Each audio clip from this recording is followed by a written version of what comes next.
Corwin Ip is sneaking into an apartment complex to deliver a surprise gift to someone who's pregnant.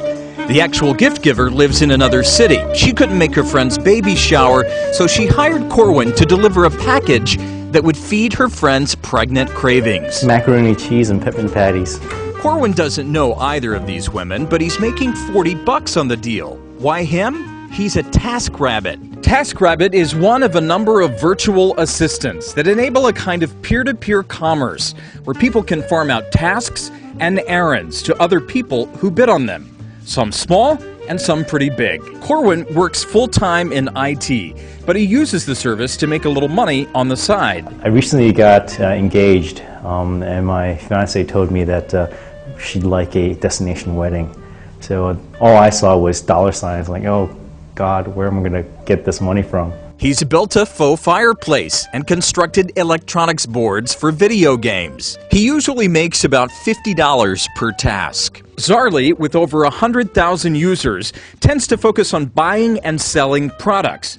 For Zarly, the GPS in mobile phones allows users to pinpoint tasks and products in their immediate vicinity. Yeah, I mean, we think it's disrupting the prior disruptors from the first generation of the internet boom. Our idea is really to create kind of e-commerce 2.0, really with this local, hyper-local focus. Brian Burke-Green uses Zarly so much it's become a regular side hustle to earn extra money for basics while he completes his master's degree.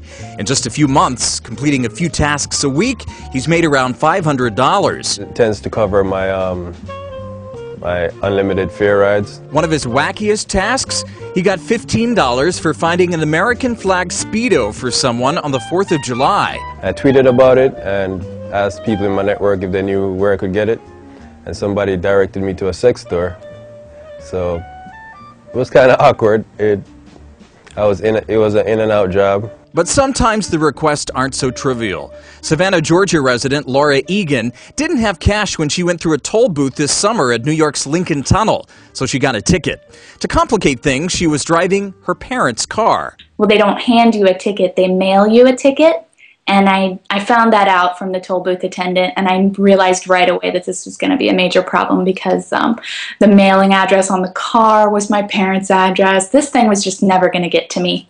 So I wanted to pay the ticket. She couldn't figure out how to find the ticket in the bureaucratic mess of the Port Authority of New York and New Jersey, so posted for someone in the area who might know better how to figure it out. It worked. In the end, she paid $50 to a complete stranger whom she had to give her license plate and personal information to find the ticket in the system. I took a risk with my own information that maybe I wouldn't recommend that everybody do.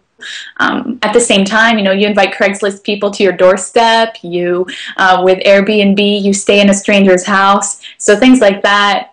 I think at a certain point you have to decide whether you're going to trust a stranger to help you. Zarly doesn't formally screen its users. TaskRabbit, which traffics 4 million in tasks a month, certifies its task fulfillers with a bit of vetting and a background check, considering them independent contractors. And that official stamp of approval is something TaskRabbit Alana Greenham takes seriously, and one that's seen her delivering mulch in her truck to someone's garden for $50. And also grocery shopping. Yeah, we're like an errand service here in the city. Oh, cool. And all of these things are for somebody I'm shopping for. Oh, that's awesome. Yeah. Alana now considers TaskRabbit her primary source of income and makes about $1,500 a month. I was at a point in my life where I was just sending out tons of resumes and nothing. And my kids were grown up.